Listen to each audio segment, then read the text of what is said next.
Imagine a world where the streets of Queens, New York, pulsate with danger and opportunity. A realm where the line between criminal enterprise and cultural revolution blurs, and one man's ambition reshapes an entire generation. Welcome to the story of Kenneth Supreme McGriff and the infamous Supreme Team. In the concrete jungle of South Jamaica, where dreams are forged in the crucible of poverty and violence, a young Kenneth McGriff emerges as a force to be reckoned with. As the crack cocaine epidemic sweeps through the boroughs, Supreme's ruthless ambition finds its fullest expression, giving birth to one of the most notorious criminal empires in New York City's history.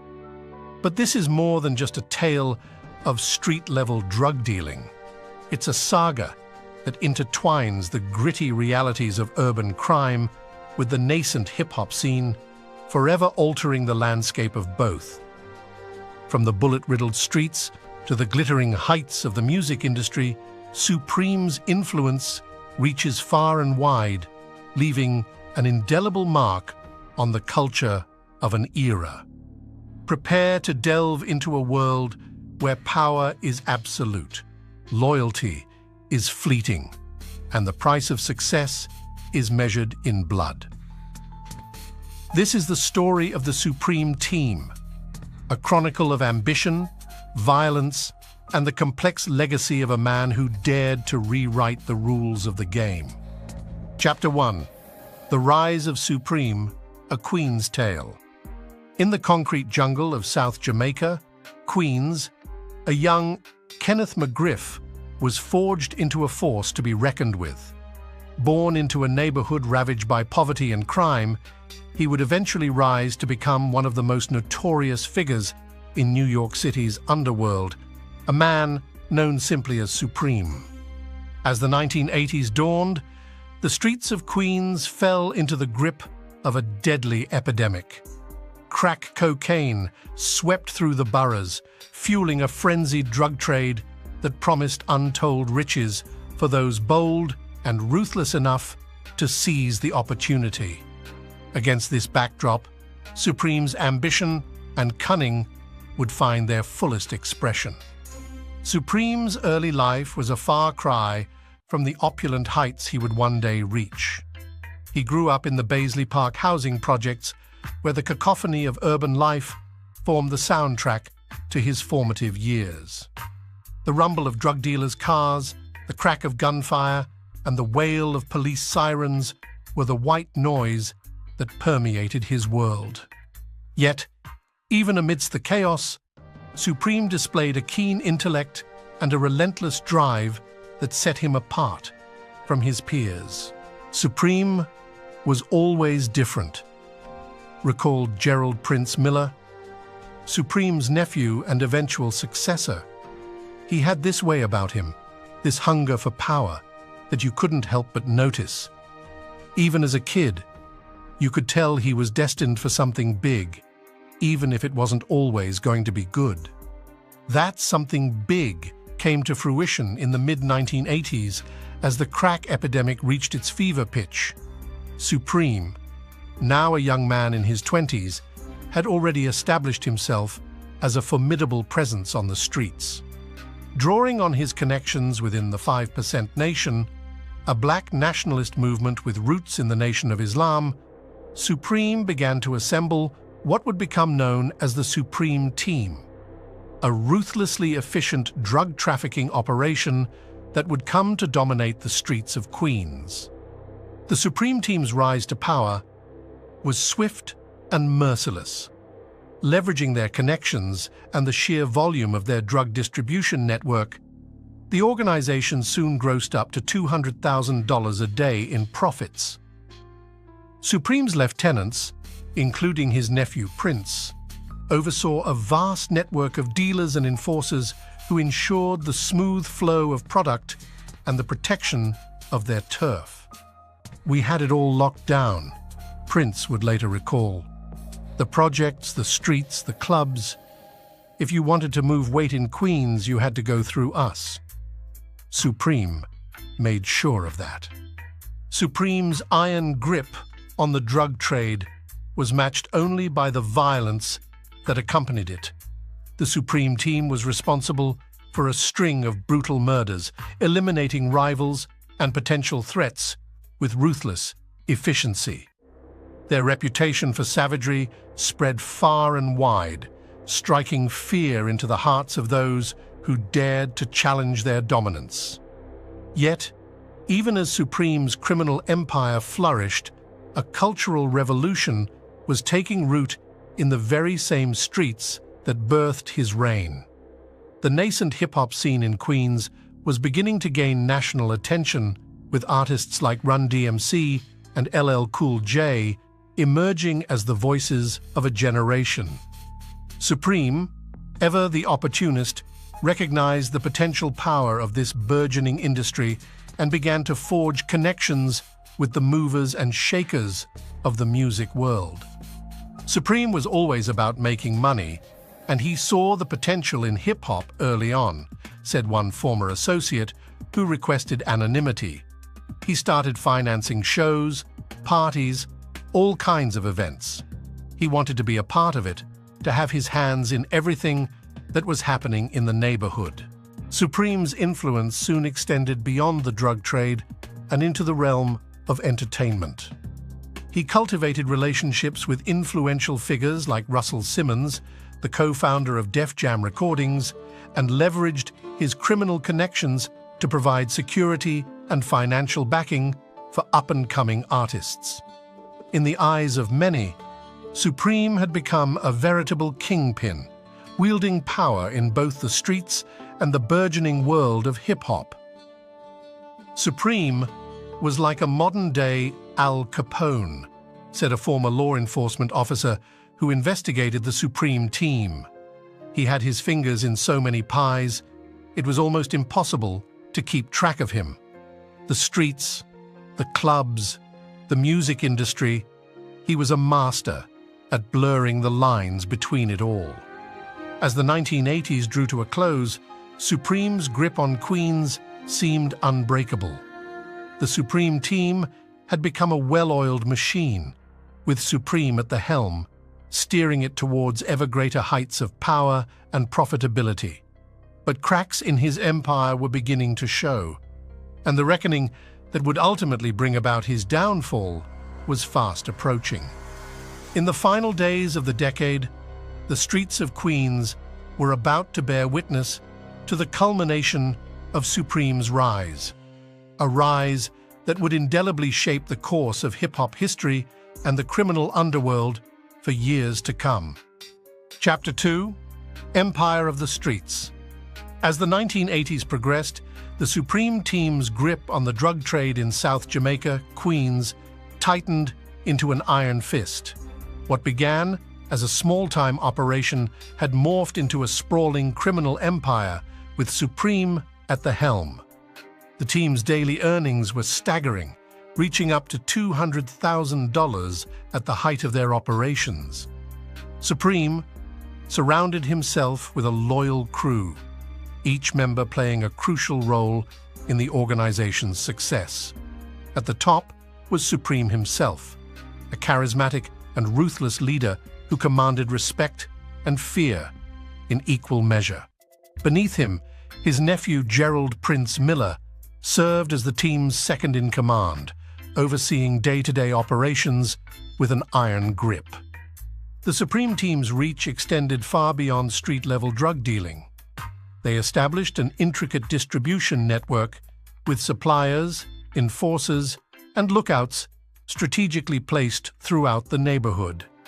Their operations ran with military precision, Supreme demanding absolute loyalty and swift punishment for any perceived transgressions. One of the team's most distinctive trademarks was their fleet of bulletproof Mercedes-Benz sedans, a symbol of their power and wealth. These heavily armored vehicles were the team's primary mode of transportation, allowing them to move through the streets with impunity, shielded from rival gangs and law enforcement alike. Supreme's connections to the 5% Nation, a black Muslim offshoot, further bolstered the Supreme Team's influence. The group's ideology, which emphasized the inherent divinity of black people, provided a spiritual foundation for Supreme's criminal enterprise.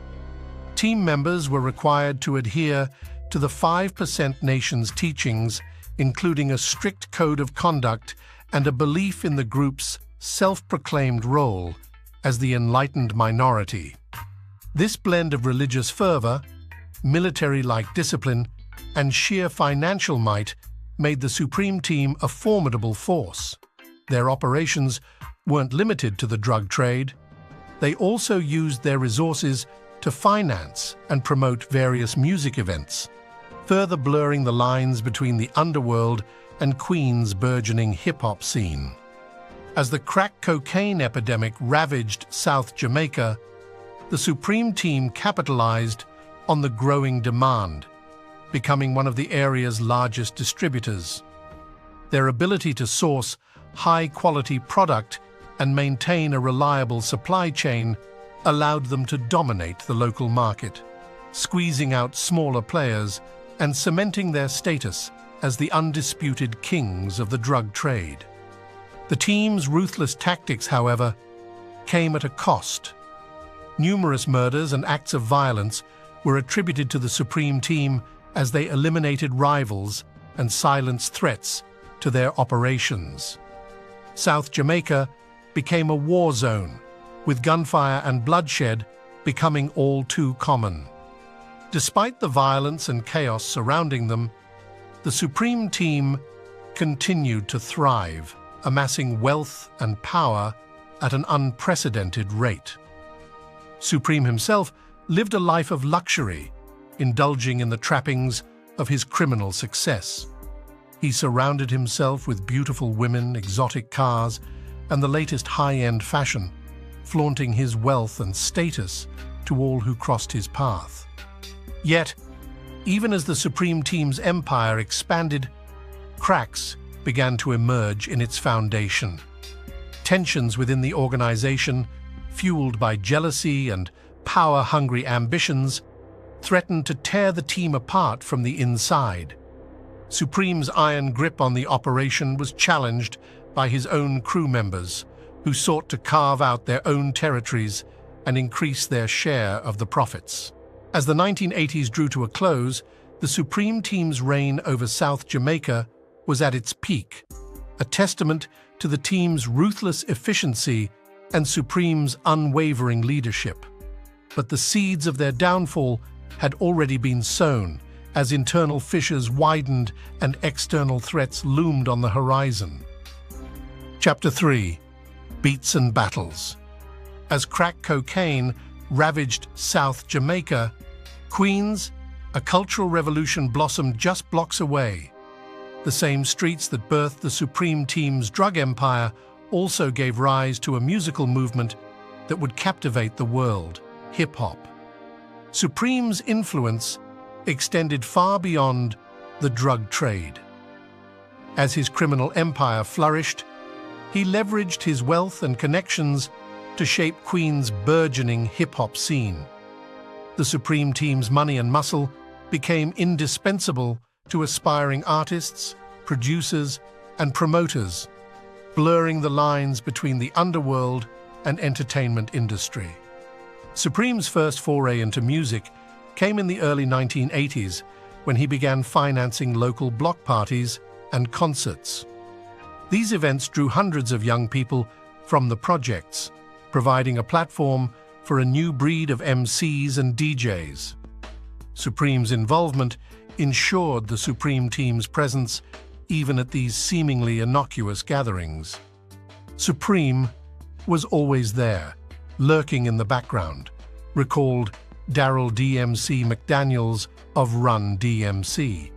You could feel his influence even if you didn't see him directly. He had his hands in everything happening in the neighborhood. Supreme's connections reached the upper echelons of the nascent hip-hop industry.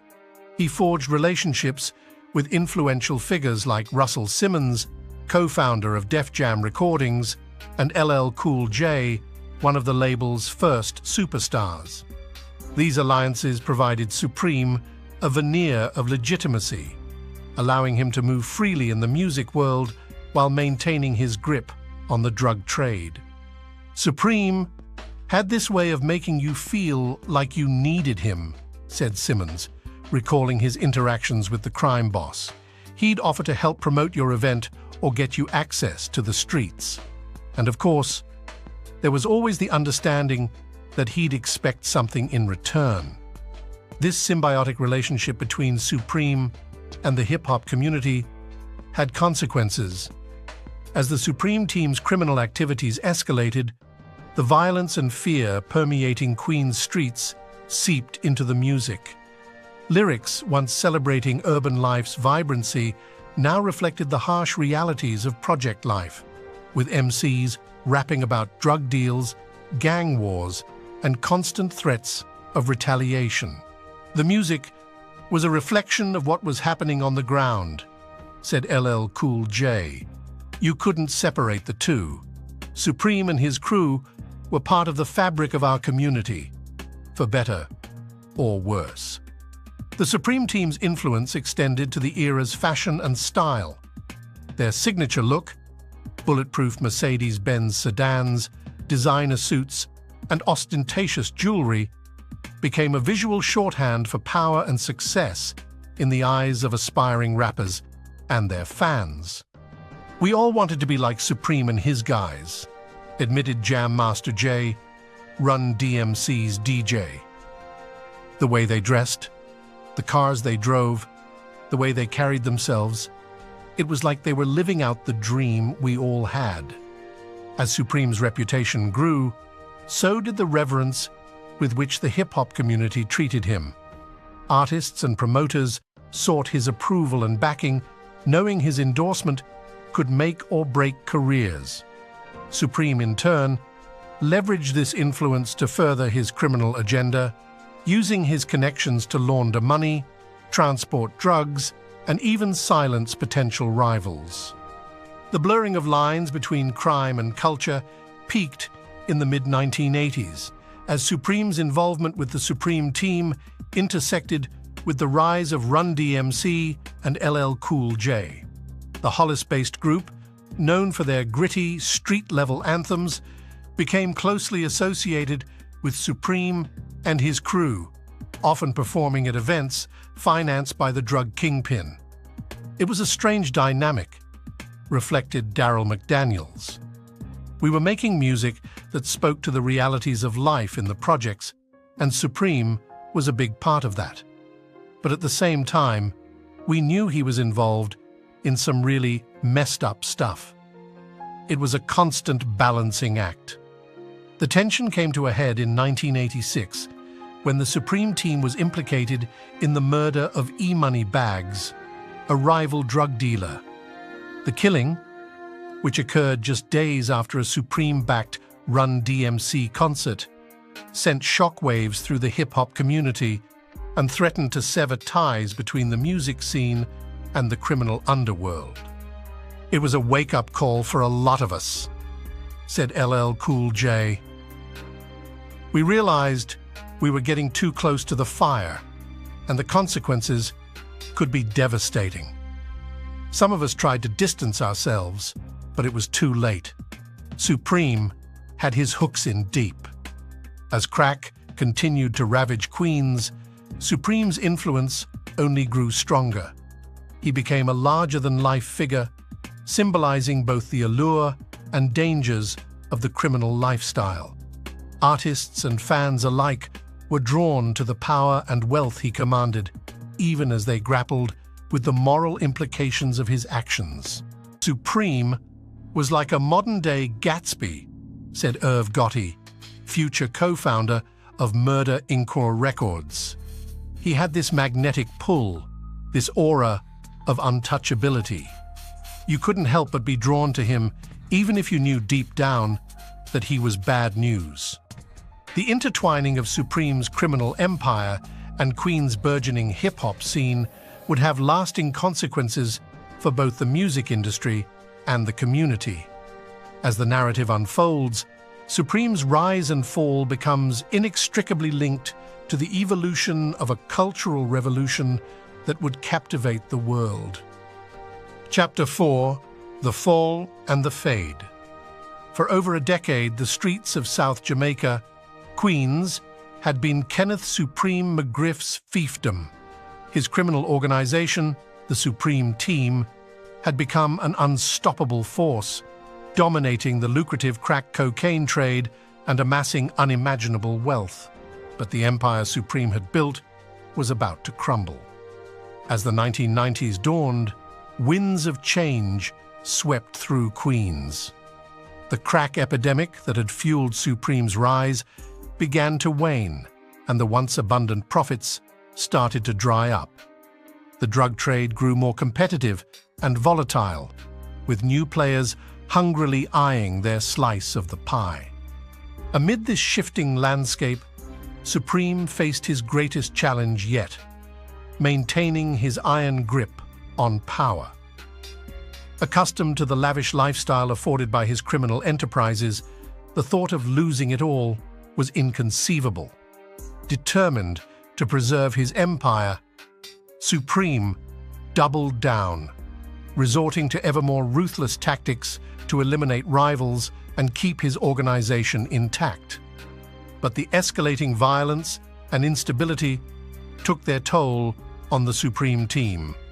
Infighting and betrayals became rampant as members jostled for position and fought over dwindling profits. Supreme's once unassailable rule began to unravel, exposing cracks in the organization's foundation. It was during this tumultuous period that Supreme's nephew, Gerald Prince Miller, emerged as a key player within the Supreme Team. With Supreme's incarceration looming, Prince stepped up to fill the void, assuming a more prominent role in the day-to-day operations of the criminal enterprise. Prince was a savvy and ambitious young man who keenly understood the shifting dynamics on the streets. Recognizing that the old ways of doing business were no longer viable, he began implementing new strategies to adapt to the changing landscape. Under his leadership, the Supreme Team sought to diversify, branching out into other illicit activities beyond the drug trade. However, Prince's ascension was far from smooth. The infighting and power struggles within the Supreme Team intensified as long-standing members resisted change and vied for their own piece of the shrinking pie. The violence that had once been a tool of control now threatened to tear the organization apart from within. As the Supreme Team's grip on Queens loosened, Supreme faced a harsh new reality. In 1991, he was arrested and sentenced to 7 years in federal prison for racketeering and drug trafficking charges. His incarceration marked a turning point, not just for Supreme himself, but for the entire criminal empire he had painstakingly built. Behind bars, Supreme was forced to confront the changes that had occurred in his absence. The crack epidemic was waning, and the Supreme Team's dominance was no longer assured. Prince and the rest of the organization had been forced to adapt, and Supreme's eventual return would be met with a host of new challenges. As Supreme contemplated his future, he knew the streets he had once ruled with an iron fist were no longer his to command. The world had moved on, and he would need to chart a new course if he hoped to maintain his influence and power. The once mighty Supreme Team now found itself in a state of flux, its future uncertain. The cracks that had appeared during Supreme's incarceration had only widened, and the organization stood at a crossroads. The question loomed: could Supreme reclaim his throne, or would his empire crumble under the weight of its own contradictions? Chapter 4 of the Supreme Team explores this pivotal moment when the criminal enterprise Supreme had built began to unravel. It examines the changing dynamics of the drug trade, Prince's rise as a new power broker, and the impact of Supreme's incarceration on the organization he had so carefully constructed. As the narrative unfolds, readers are left to ponder the fragility of power and the consequences of the criminal lifestyle, setting the stage for the final act in Kenneth Supreme McGriff's saga. Chapter 5: Rebirth Through Rhythm. Queens had transformed dramatically since Kenneth Supreme McGriff's first prison stint. The crack cocaine epidemic that fueled his criminal empire had waned, reshaping the borough's landscape. But Supreme wasn't one to be deterred by shifting tides. As he emerged from behind bars, he set his sights on a new path to power: the music industry. Supreme's connections had always extended beyond the drug trade. During his criminal heyday, he'd forged alliances with some of hip-hop's biggest names, financing events and leveraging his influence to carve out a space in the cultural landscape. Now, with his options in the drug game diminished, he saw an opportunity to reinvent himself and reclaim his position of power.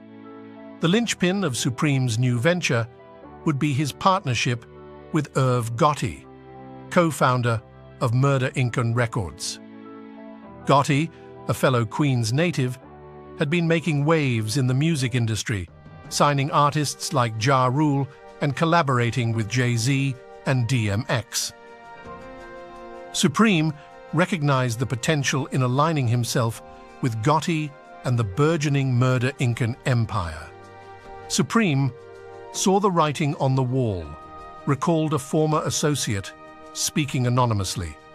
The drug game wasn't as lucrative as it once was, and he knew he needed to diversify. Linking up with Irv was his ticket to staying relevant and maintaining influence, but this time in the music world. The Supreme Gotti partnership was a marriage of convenience, but it also highlighted the blurred lines between the criminal underworld and the entertainment industry. Gotti, aware of Supreme's reputation and connections, saw the value in having the former drug kingpin as a silent partner. Supreme, in turn, viewed the music business as a means to launder his ill-gotten gains and expand his reach.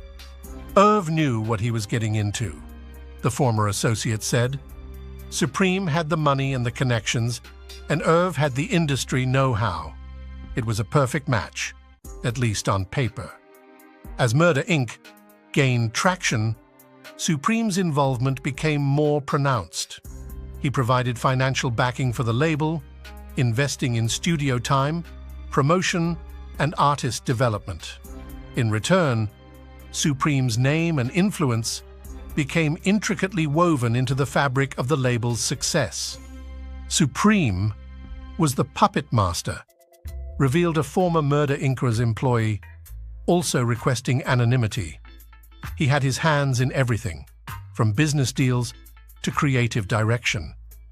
Irv may have been the public face, but Supreme was calling the shots. The partnership wasn't without challenges.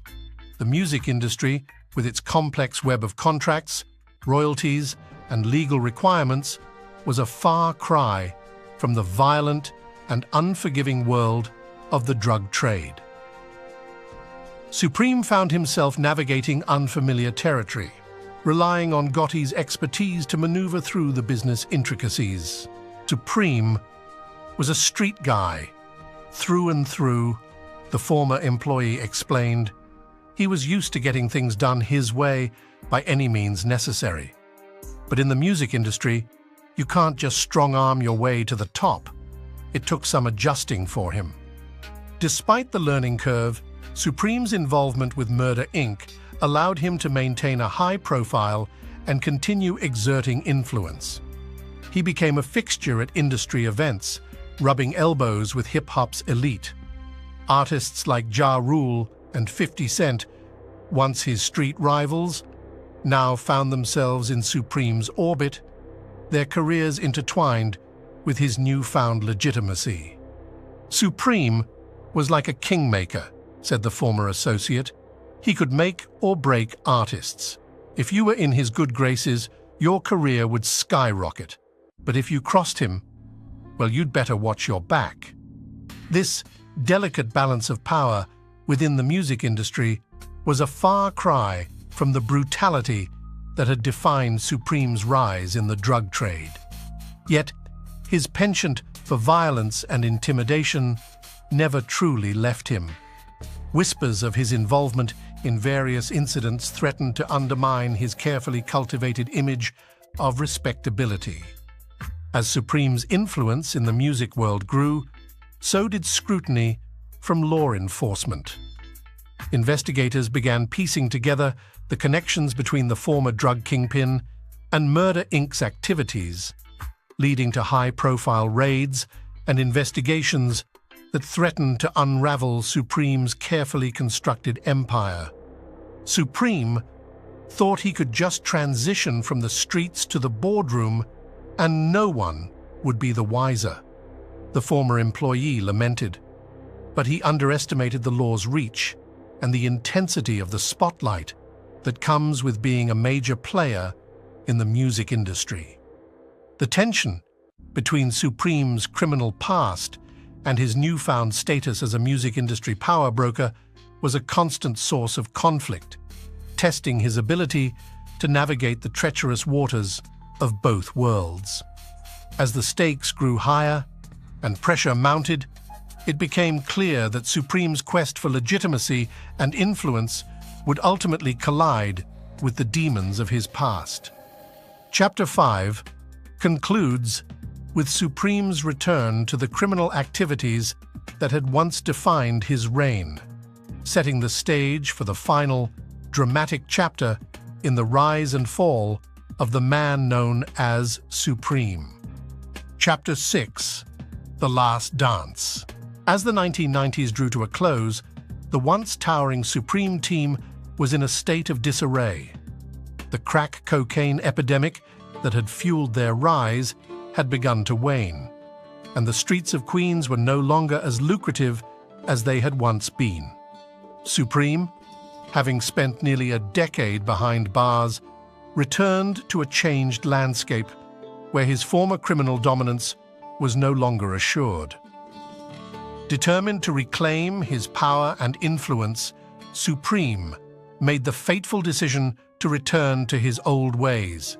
This time, however, his ambitions would extend beyond the streets and into the heart of the music industry he had already infiltrated through his partnership with Murder Inc. Records. The murder of E-Money Bags, a rival drug dealer, would prove to be the catalyst that would ultimately unravel Supreme's carefully constructed empire. The investigation into this high-profile killing would expose the deep-rooted connections between Supreme's criminal enterprises and the artists and executives of the music industry he had sought to legitimize. As the noose tightened around him, Supreme found himself embroiled in a complex web of tensions and betrayals. Both on the streets and within the music world, he had come to dominate. His attempts to maintain control and silence those who threatened to expose his misdeeds would only serve to hasten his downfall. Supreme's return to Queens was marked by a renewed sense of determination. He had spent nearly a decade behind bars, watching as the landscape of the city he once dominated had shifted beneath his feet. The crack cocaine epidemic that had fueled the Supreme team's rise had begun to wane, and the streets were no longer as lucrative as they had once been. Undeterred, Supreme set out to reclaim his former power and influence. This time, however, his ambitions would extend beyond the streets and into the heart of the music industry he had already infiltrated through his partnership with Murder Inc. Records. Supreme knew that the streets alone were no longer enough, recalled Irv Gotti, the co-founder of Murder Inc. He had to find a way to legitimize his influence, and the music industry was the perfect avenue for that. Supreme's relationship with Gotti and the artists under the Murder Inc. umbrella, such as Ja Rule and 50 Cent, had already blurred the lines between crime and entertainment. But as Supreme's return to the drug trade became increasingly brazen, the tension within this uneasy alliance began to escalate. The murder of E-Money Bags, a rival drug dealer, would prove to be the catalyst that would ultimately unravel Supreme's carefully constructed empire. The investigation into this high-profile killing would expose the deep-rooted connections between Supreme's criminal enterprises and the artists and executives of the music industry he had sought to legitimize. We knew Supreme was up to no good, but we didn't think he'd be so bold as to take out E-Money Bags right in our backyard, said a former member of the Supreme team, who spoke on the condition of anonymity. That was the beginning of the end for him.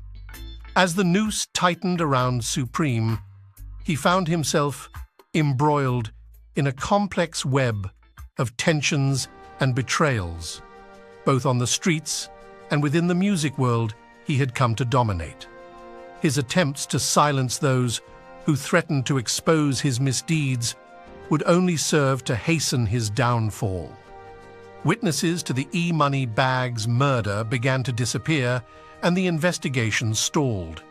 However, the authorities were not deterred, and they soon turned their attention to Supreme's connections within the music industry. Subpoenas were issued, and records were seized, as the line between crime and entertainment became increasingly blurred. "It was a mess, man," recalled a former associate of Supreme's. Supreme was trying to play both sides, but the more he tried to cover his tracks, the more he ended up exposing himself. He was in way over his head. As the pressure mounted, Supreme's attempts to maintain control became increasingly desperate. He lashed out at those he perceived as threats, both within his own organization and within the music industry. The violence that had once been his calling card now threatened to consume him entirely. The chapter culminates with Supreme's ultimate downfall, as the weight of his criminal actions and the complex web of connections he had woven finally caught up with him. The narrative paints a vivid picture of a man whose pursuit of power and influence led him down a path of no return, leaving a legacy that would forever be intertwined with the gritty streets of Queens and the seductive world of hip-hop. Chapter 7: Legacy of a Supreme. As dusk settled over South Jamaica, Queens, a pall of solemnity blanketed the neighborhood. News had spread like wildfire. Kenneth Supreme McGriff, the once feared kingpin of the Supreme team, had been sentenced to life in prison without parole. The man who'd once ruled the streets and infiltrated the music industry's upper echelons had finally fallen, a victim of his own ambition and law enforcement's relentless pursuit. In the aftermath of Supreme's arrest and conviction, the community grappled with his complex legacy. To some, he was a ruthless criminal whose reign of terror had shattered countless lives. To others, he was a product of a system that had failed them, a man who'd seized power when legitimate opportunities were scarce. And to a select few, he remained larger than life, embodying the blurred lines between crime and culture. Supreme was undeniably a legend, said Irv Gotti, co-founder of Murder Inc. Records and Supreme's former business partner, but he was also a cautionary tale. He showed us how the pursuit of power and wealth can corrupt even the most talented individuals. Gotti's words resonated with many in the hip-hop community who'd witnessed Supreme's influence firsthand. The Supreme team's deep pockets had fueled the rise of numerous artists, providing the financial backing to break into the industry. Yet that patronage came at a steep price, blurring the lines between legitimate business and criminal enterprise. Supreme was the kingpin, but he had his fingers in many pies, explained Ja Rule, the multi-platinum rapper closely associated with Murder, Inc. He had the street cred, the connections, and the money to make things happen. But in the end, it all crumbled because he couldn't let go of that criminal lifestyle. The collapse of Supreme and Murder, Inc. sent shockwaves through the music industry, prompting many to question the extent of organized crime's infiltration into entertainment. Revelations of Supreme's involvement in E-Money-Bag's murder and alleged connections to other high-profile crimes tarnished the entire label's reputation, leading to its eventual demise. It was a wake-up call for the industry, said 50 Cent, Supreme's longtime rival and a key figure in Murder, Inc.'s downfall. We all knew the streets and music were intertwined, but Supreme took it to another level. He showed us just how dangerous that relationship could be. As the community reeled from Supreme's downfall, many sought to understand the deeper societal factors that had given rise to such a figure. The crack cocaine epidemic of the 80s and 90s had ravaged neighborhoods like South Jamaica, leaving a legacy of poverty, violence, and shattered dreams. In the absence of legitimate economic opportunities, young men like Supreme turned to the drug trade as a means of survival and a path to power. Supreme was a product of his environment, said Dr. Jamal HarL'son, a sociologist who'd studied the crack epidemic's impact on urban communities. He grew up in a world where the streets were the only way to get ahead, and once he tasted that kind of power and wealth, letting go became impossible. Kenneth Supreme McGriff's story had become a cautionary tale, a stark reminder of the consequences when crime and culture collide. His influence stretched far beyond Queens, shaping the very fabric of the music industry and urban landscape.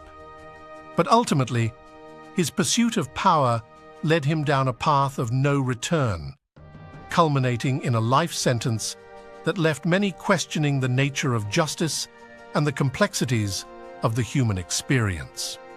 As night fell on South Jamaica, the streets whispered tales of a fallen empire. Kenneth Supreme McGriff's legacy lingered in the air, a complex tapestry of ambition, power, and ultimately, downfall. His story, woven into the very fabric of hip-hop and urban culture, serves as a stark reminder of the thin line between success and ruin. Whether viewed as a villain or a product of his environment, Supreme's impact on an entire generation is undeniable. His journey from the streets to the pinnacle of the music industry and back to a life behind bars offers a powerful lesson on the consequences of unchecked ambition and the allure of power. As we conclude this gripping saga, we invite you to reflect on the broader implications of Supreme's story. What does it tell us about the American dream, the music industry, and the communities often left behind? Your thoughts and perspectives are valuable to this ongoing conversation. If you've found this story as captivating as we have, we encourage you to take action. Subscribe to our channel for more in-depth stories that explore the intersection of crime, culture, and society. Like this video to show your appreciation for our storytelling. Comment below with your thoughts on Supreme's legacy and its relevance today. Share this video with friends and family to spark meaningful discussions about power, ambition, and redemption. Remember, by engaging with these stories, we not only honor the complex narratives of our past, but also shape the conversations that will define our future. Thank you for joining us on this journey through the rise and fall of the Supreme Team.